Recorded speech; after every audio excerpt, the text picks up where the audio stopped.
पहली बात तो ये समझ में नहीं आता कि ट्रस्ट में कितने लोग हैं और किन लोगों की क्या क्या जिम्मेदारियां हैं। जो ही आता है वही ट्रस्टी बन जाता है। वही जब भी होता तभी कहते पुजारी के लिए कि प्रसाद बंद कर दो। थे वहाँ मांग रहे हैं और लोगों ने इनकार किया जा रहा कि प्रसाद यहाँ नहीं मिल रहा है। अब वो लोग दुखी होकर के जा रहे हैं। दर्शन किए, दर्शन करने के बाद तुरंत प्रसाद मिलता है। अब दुखी होकर के जा रहे हैं। लेकिन अब पता नहीं कौन ये ट्रस्ट में कौन सा यह व्यवस्था कर दिए हैं, कौन से बहुत मालिक हैं, कौन अध्यक्ष है, कौन मंत्री है, इसका पता नहीं चलता है। तो एक बार फिर से विवादों में आया ट्रस्ट। एक बार फिर से खड़ा हुआ नया विवाद प्रसाद को लेकर। जी, रामलला के भक्तों को बंटने वाले प्रसाद को लेकर, जिसकी वजह से मुख्य पुजारी आचार्य सत्येंद्र दास और श्री राम जन्मभूमि तीर्थ क्षेत्र ट्रस्ट आमने सामने आ गए हैं। दरअसल श्री राम जन्मभूमि तीर्थ क्षेत्र ट्रस्ट की ओर से गर्भगृह में पुजारियों को राम मंदिर में पूजा के लिए आने वाले भक्तों के बीच प्रसाद बांटने पर रोक लगा दी गई है।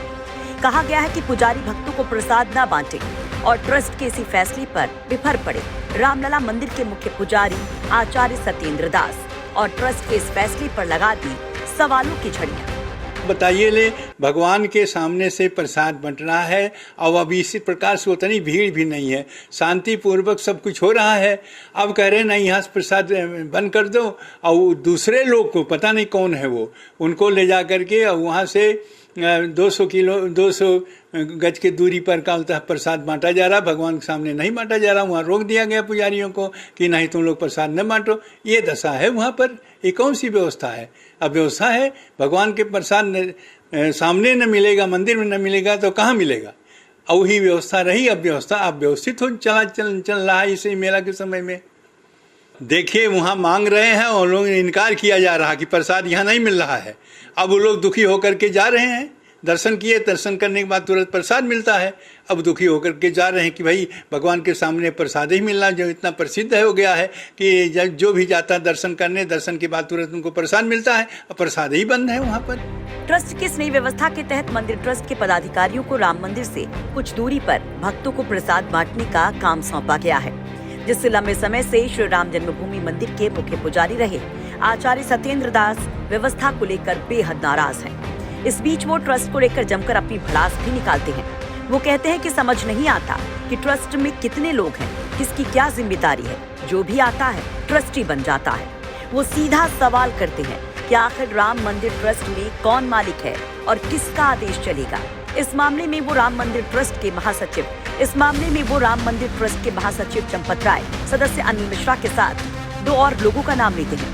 इसमें एक नाम संघ के प्रचारक रहे गोपाल राव का है, जो अब संघ की तरफ से अब श्री राम मंदिर निर्माण के प्रभारी हैं।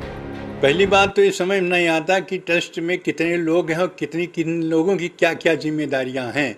जो ही आता है वही ट्रस्टी बन जाता है। वही जब भी होता तभी कहते पुजारी के लिए कि प्रसाद बंद कर दो। तो इस तरह से अब व्यवस्था हो गई है। और ट्रस्ट में कोई तो मालूम पड़े कि ये मालिक है, वो टिन्नू मालिक है, कि गोपाल जी मालिक हैं, कि मिश्रा जी हैं, कि क्या कहते हैं चंपत राय जी, कौन है उसका मालिक? जो ही आता कहता ये कह दो। लेकिन अब पता नहीं कौन ये ट्रस्ट में कौन सा यह व्यवस्था कर दिए हैं, कौन से बहुत मालिक हैं, कौन अध्यक्ष है, कौन मंत्री है, इसका पता नहीं चलता। क्यों हम लोग तो जानते थे चंपत राय के आदेश चलेगा, लेकिन वहाँ चंपत राय जी के आदेश कुछ नहीं है, कभी नहीं वो ऐसा आदेश देते हैं। वहाँ हैं एक गोपाल जी ट्रस्ट में क्या हैं इसका भी पता नहीं है। और उनके आदेश को सभी को मानना पड़ेगा। जो कह देते हैं वही मान होता है, ट्रस्ट भी मानता है और वही पुजारियों को मानना पड़ता है। जाहिर है आचार्य सत्येंद्र दास के इस बयान के बड़े मायने हैं और जिस तरह मुख्य पुजारी के रूप में वो व्यवस्था को लेकर राम मंदिर ट्रस्ट को कटघरे में खड़ा कर रहे हैं, वो बहुत कुछ कहने के लिए काफी है। वैसे आपको क्या लगता है? अपनी राय कमेंट बॉक्स में जरूर रखिए। अयोध्या से बनवीर सिंह की रिपोर्ट, यूपी तक।